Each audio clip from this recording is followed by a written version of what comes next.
Here it goes. Okay.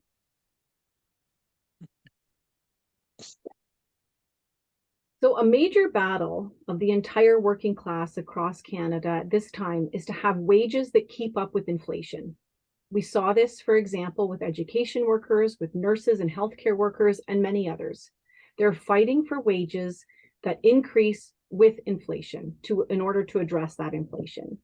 Meanwhile, the government claims that it's actually wages that cause inflation in order to attack workers. They refuse to control prices and instead blame the workers. The Ontario Network of Injured Workers Groups, ONIWG, speaks for injured workers groups who have members from different workplaces, cities, and sectors. These workers receive compensation from the Workplace Safety Insurance Board, or WSIB, which is based on employers paying into the fund. These workers are often not in the workforce any longer due to their injuries and get their livelihood from WSIB or from working menial jobs and then getting topped up from WSIB. For years, the WSIB has been nickel and diming injured workers with practices like deeming, and then they have a surplus. And then the Ford government reduces employers' premiums. It's unconscionable how the government treats injured workers as things to be cheated. Today, we're speaking with Janet Patterson, president of the Ontario Network of Injured Workers Group and office manager for the Injured Workers Alliance of Canada, and Steve Mantis, the chair of the Research Action Committee of ONIWG, about how they are organizing to affirm the rights of injured workers. Thank you for joining us today. Thank you. Our pleasure. Can you tell us about ONIWG and how you're organized? We are a democratic organization. Basically, we have injured worker groups across Ontario. And we just had an election now just this past October. And from the out of the election, then we have Ontario, it's divided up into regions, and that's how we get areas there, and we make sure our board has representatives from each of the regions. And then as well, and from that, then the executive is elected. So basically, it starts with injured workers who are having workplace issues, issues with their compensation claim, and they get together and eventually groups grow out of it. There's commonalities. I mean, it could be the injury. It might be we have sectors where there's language that is the founding part of it. It could be the sector, the work sector even.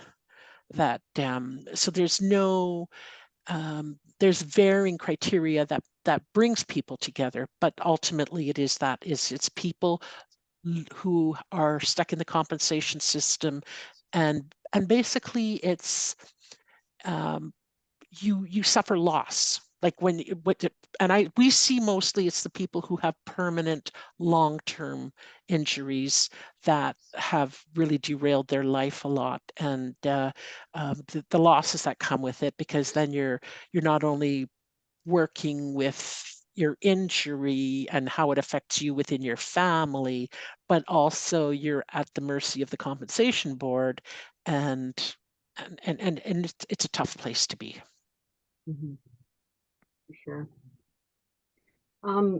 How has the situation for injured workers changed during the pandemic? I would say isolation has greatly grown. We've groups that used to meet in person, they did not, I mean, it wasn't safe to do that. The Thunder Bay group, we were really fortunate because prior to the COVID, prior to it starting, we had started a Tuesday group in our office. And we had different things, we had a WSIB day. We had one session was wellness, one session was paint your pain, and then one session was games. And we would rotate with that every week. So then when COVID came, it was kind of like, well, what are we going to do? So we thought, well, there's Zoom. Right. We took some time to learn how to Zoom, and we've been going since about April of 2000, May of 2020. We've been doing weekly sessions. So it's and we have people, we've got one fellow joining us from California. We have people on the West Coast. Like there's no, everybody is welcome.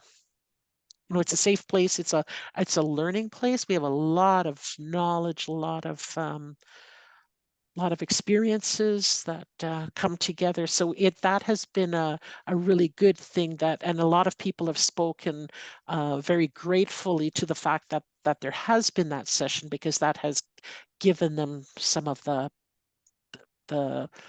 the association, the closeness that you get with other people that we've missed through COVID.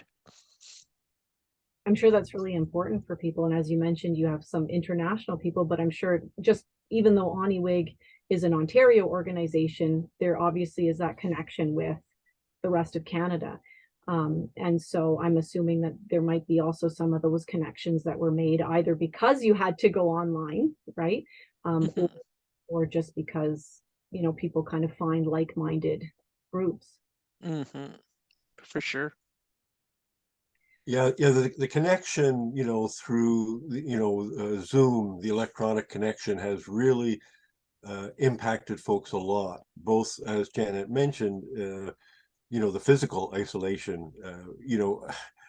Just a couple of months ago was the first time in 2.5 years we were able to get together physically, and people were so excited to be able to. Okay, I've been seeing you, every week on the computer screen, but to be able to touch and hug and shake hands and share meals together is a really big part, of us being human, and so we've missed that, but we really tried to create as much kind of support as we can through that electronic medium.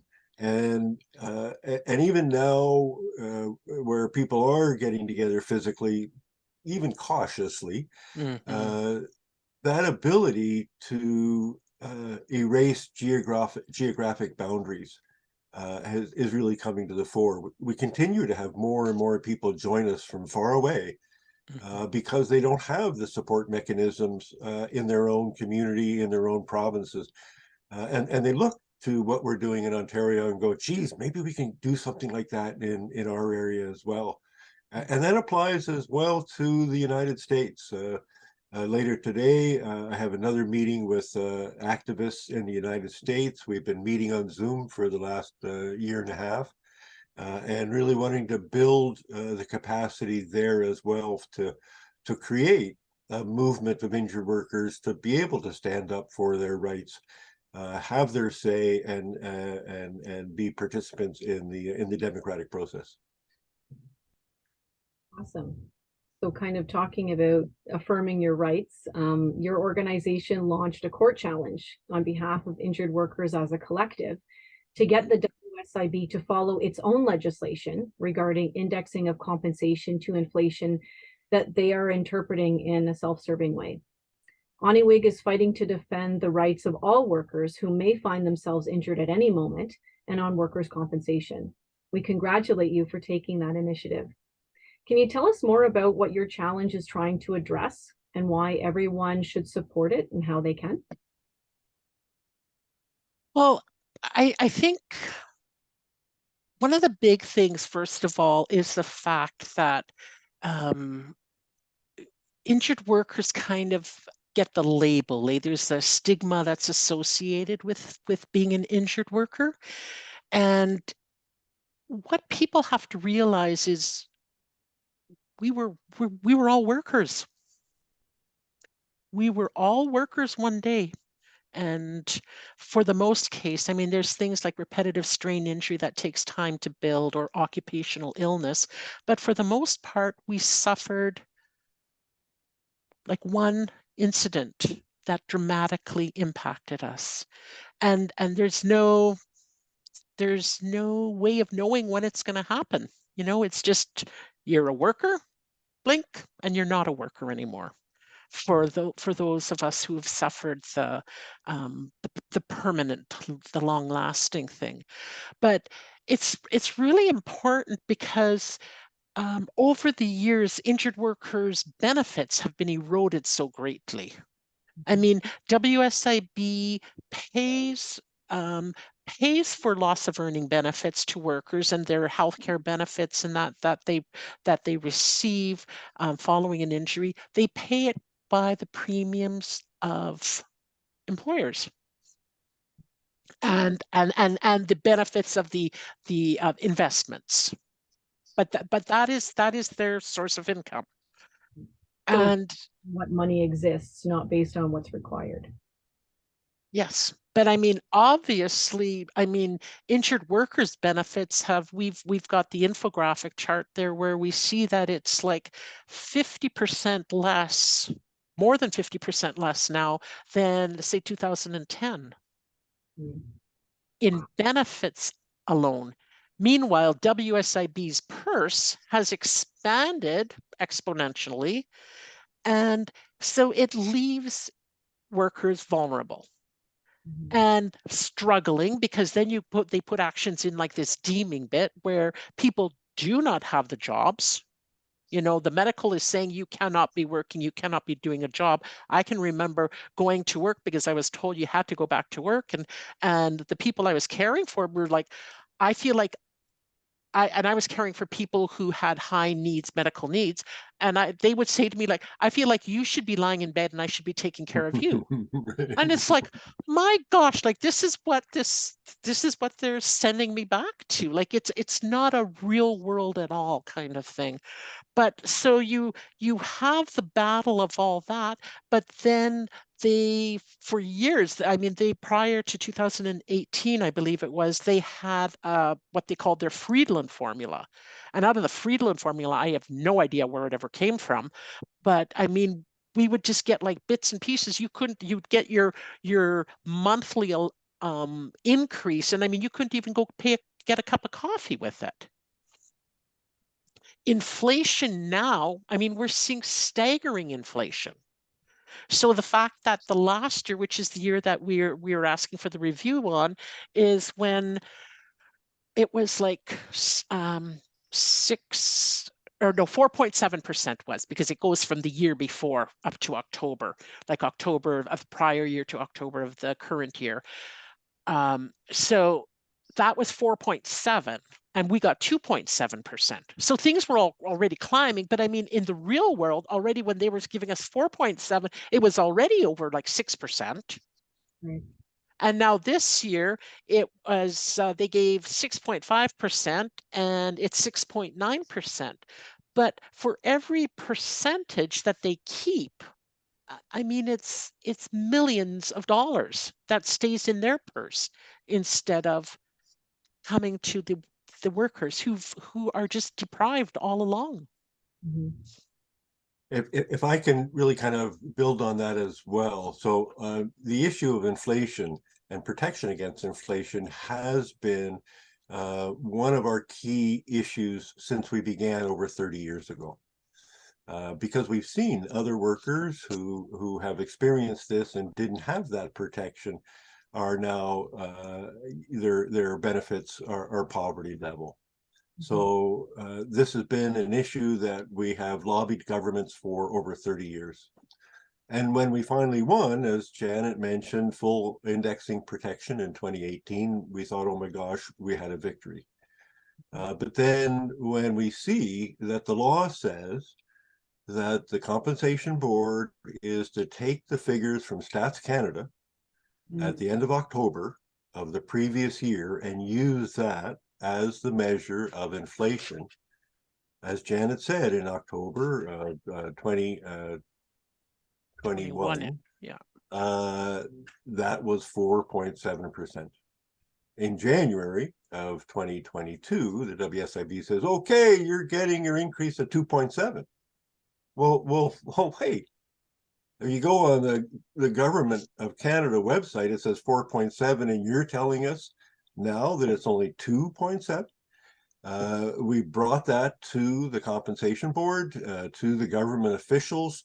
And they said, oh, no, we use our own method of determining what the indexing is. And it's 2.7. And in fact, this is better for injured workers. This is actually protects you more than using the Stats Canada number. And if anyone can explain to me how losing 2% is helping injured workers, I would be really curious about that. The other aspect, of course, is that over time, that 2% that we lost last year continues and it gets compounded. Right. So now we've got, inflation running 7-8%. That's on top of that too. And every year, the loss that we experience in one year gets worse and worse and worse. Mm-hmm. And even if you look at, I just got, I've got some RRSPs, and I get a statement from the financial institution. And it says over the last 20 years, inflation has gone up 49%. Wow. 49%. I think our benefits have gone up about 20%. So, you can see right there how a little bit loss of every year, like 2% doesn't seem like a lot, but when it's year after year after year, you can see how over time our benefits just continue to go down and down and down. And when you start with the situation, as Janet was talking about, where workers are undercompensated in the first place, all kinds of mechanisms are used to say, oh, no, you didn't really lose that much income, when in fact you did, and reduce the benefits you get. And then to have it lowered and lowered year by year is really what motivates us to bring this court case forward. And now are you so this 2.7% or 4.7, this was based on October 2021. Mm-hmm. So you're already even that year behind. Like, in addition to obviously they're finagling with the numbers, you have your inflation has gone up significantly even since the summer. That's right. And so here they are saying, well, no, we're going to do it our way. And I mean, like I said, we are already at the time of January of last year, we were already at such a high rate. That was when workers really needed it last year, because the inflation was so high in 2022. Mm-hmm. And the other thing you've got to realize too is that your earnings are based on the time of injury. So if you were injured many, many, many years ago, your basis, the base that they set your earnings at for your loss of earnings is what it was then. Okay. So your increase is only going to be what they give you through the rate of inflation. That's the only adjustment that you get.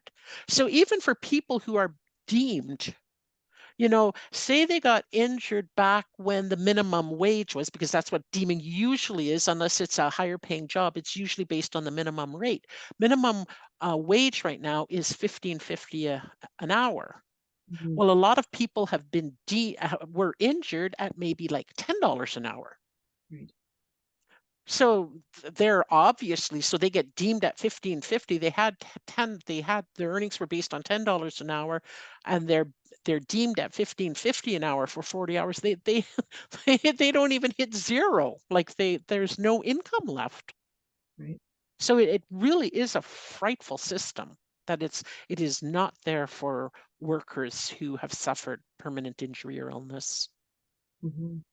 So how can people support with the court case and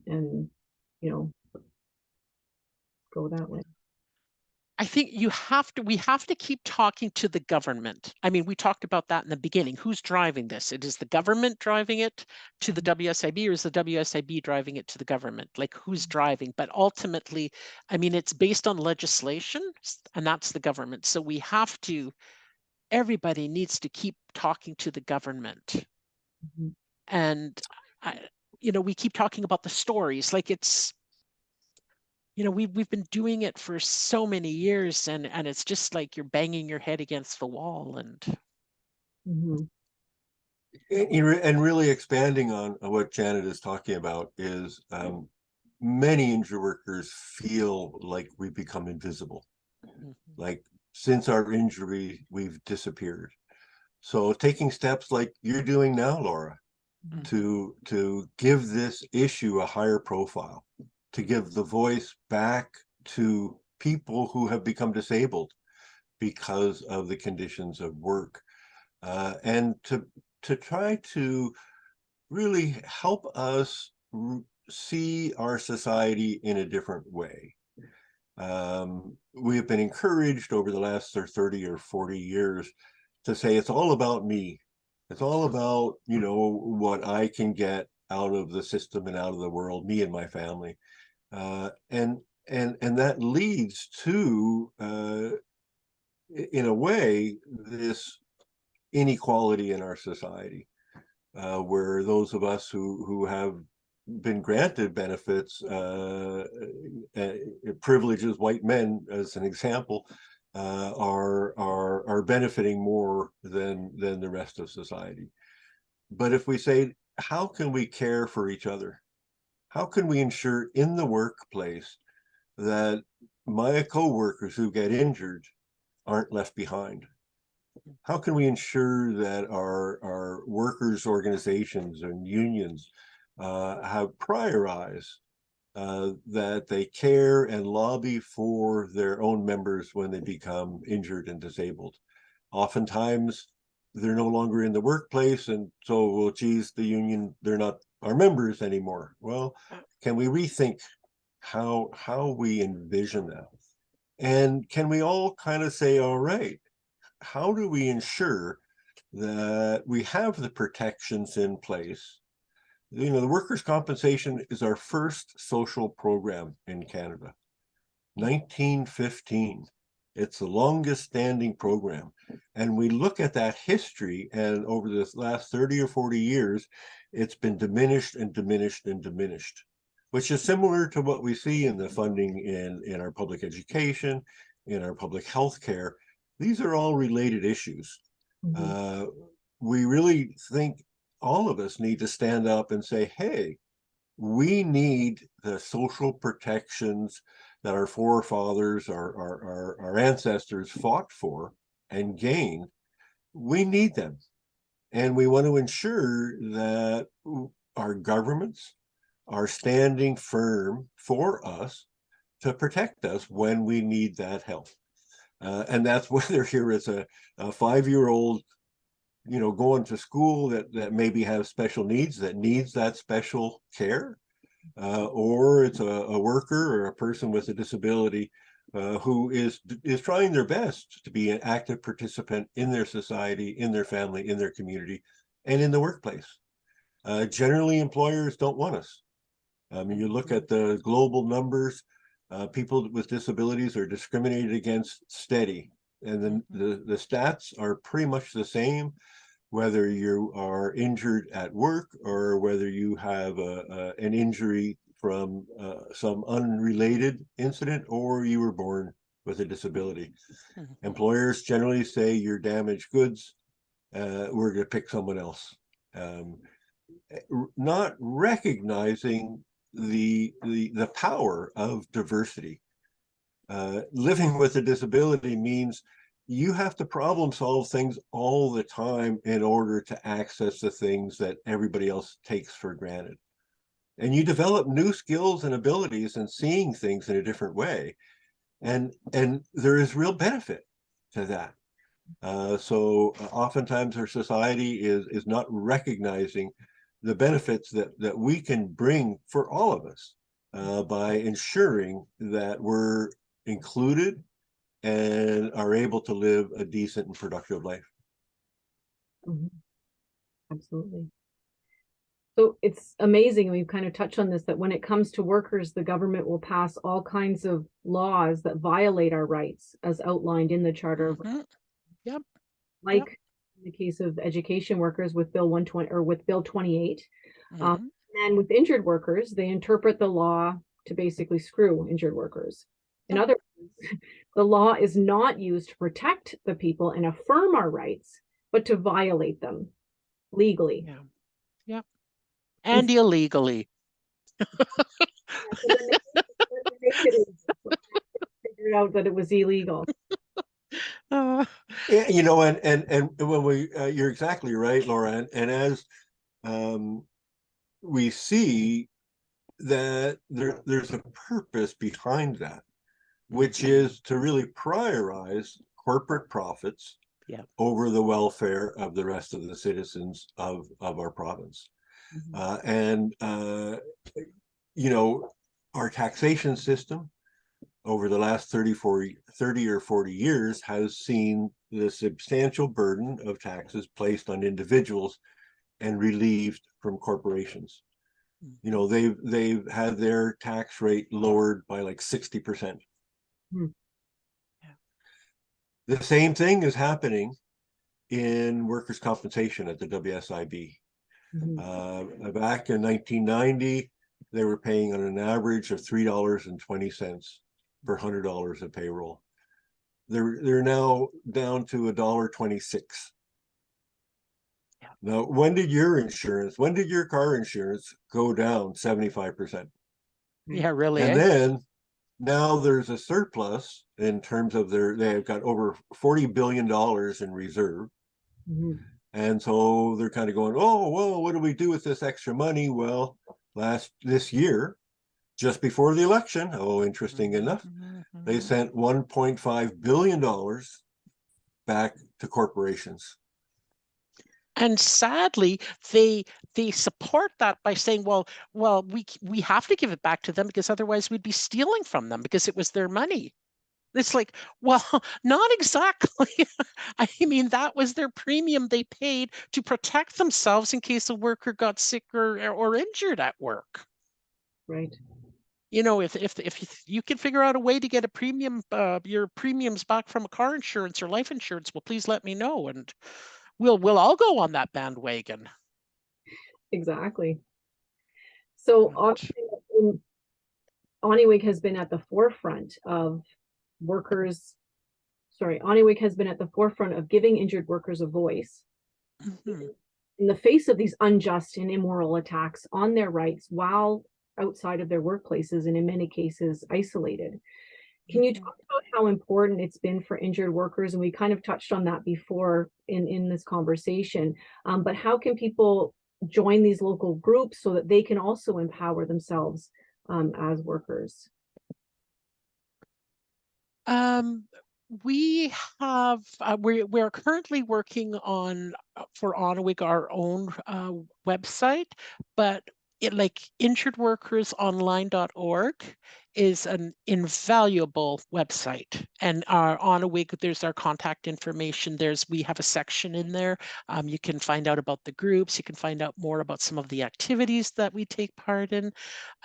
It is an amazing collection of all kinds of resources for injured workers and ill workers, and some of the different activities that happen, as well as so we kind of, the beginning part of our year is always kind of we get rolling with it because we start the new year, and then so February is the end of last day of February is RSI, repetitive strain injury day, and then April 28th is day of mourning, and June 1st of this year, actually, it's the 40th anniversary of June 1st, which Injure Workers Day. Yes. And it recognizes the day, this year it'll be 40 years ago, when at that time the government was wanting to take away the permanent pensions from injured workers who were receiving permanent pensions, because that's before January 1, 1990. Anybody who was injured, you got a permanent pension for life. Now we only get it till we're 65 years of age, your loss of earnings. But they were going to take it away, and there was over 3,000 people who went to the government office that day and for their meeting, and they actually had to hold it out in the lawn because there were so many people. Okay. So they didn't change it then. They did eventually change it, which brought in the age 65, that loss of earnings at that time. But but it's 40 years this year. So it's going to be quite a celebration, I think, because, with it, I mean, it's what we're fighting, but it's also the strength of the people. It's the, as Finlanders, we would call it the sisu. I'm sure every nationality has their own word that speaks to that. Keep going, and it's what we have to do, because otherwise, go ahead, Steve. Sorry. Yeah, that's okay. Another way to connect with us, we're here in Thunder Bay, Ontario, is through our website here, the thunderbayinjuredworkers.com. And on our website, you can learn about a number of our activities. The one is we meet every Tuesday morning from 10 until 12 on Zoom. You can see who some of the upcoming speakers are. It's both an education and support, where people get to share with other people who are going through the same thing. But we have experts coming on to talk about, some of the details and in-depth pieces around the workplace issues and compensation. There's an email address there as well. If you want to join in, you just send us an email. There's people from all over the country that are joining in now. It has become a real challenge for people in many communities where there is no organized group. But we really encourage you to reach out through other bodies, whether it's your place of worship, if you're a member of your union or a community group. Talk about these issues. It's a hard thing to do because of the stigma that Janet talked about. But we can't keep quiet any longer. We need to share some of the hardships that we've had to endure because the system has been so decimated by successive governments. We need to speak out and find each other. And it might be in your local coffee shops, where people gather, first thing in the morning, because they don't have a job anymore, and they're looking for that social contact. Share some of those experiences, learn from each other, connect with us by all means. And we're always happy to help folks start local groups in their own area to come together for that education and support. It's the same thing we did 40 years ago here in Thunder Bay, and it can benefit not only you in terms of that additional knowledge and support, reducing the barriers to isolation, but together we have put billions of dollars into the pockets of workers who are unemployed and living in poverty. And it's through our voices, our collective action, that we are able to make these positive changes for all workers in Ontario that can spread really across other jurisdictions as well. Fantastic. Is there anything else you'd like to add? I think the one thing we did mention the Canadian Injured Workers Alliance, and that is one thing we are finding is that Ontario isn't unique. Every single province we hear from collectively, not only through Canadian Injured Workers, Thunder Bay Injured Workers, Ontario Network, we get emails, we get phone calls. Everywhere, all across the provinces, they are all facing the same fights. And the commonality is, it just seems it is the ones with the permanent injuries that are falling by the wayside and who just aren't receiving the supports that they need. And bottom line is, should be a compensation system that is going to provide you with the supports so that you can have your best life. We were at a meeting with the WSIB, and we heard about a fellow who had lost in his accident. He lost both of his arms, and the president says, they spent how many? It was a big number. I can't remember how much it was now, but he has, they gave him artificial arms on both sides in that. And that is wonderful, because I mean, every single success story is a success story. That's all we want for people. But the thing is that what we don't like, if you did it for one person, why aren't you doing that for every person? Because that is what you are mandated to do. That is what workers, when they signed and said, we will give up the right to sue you, but in exchange, this is what you're going to give us. And they've just plowed away at that. And it's just, as Steve said, it's bits and pieces left of it, but mostly it's not there for the people who truly need it. Well, we really appreciate ONIWG and the fight that you guys are waging in Ontario, but also, as we're talking about, bringing people together and making sure that their rights are upheld. And so thank you very much for joining me today. Thank you very much. Thank you, Laura.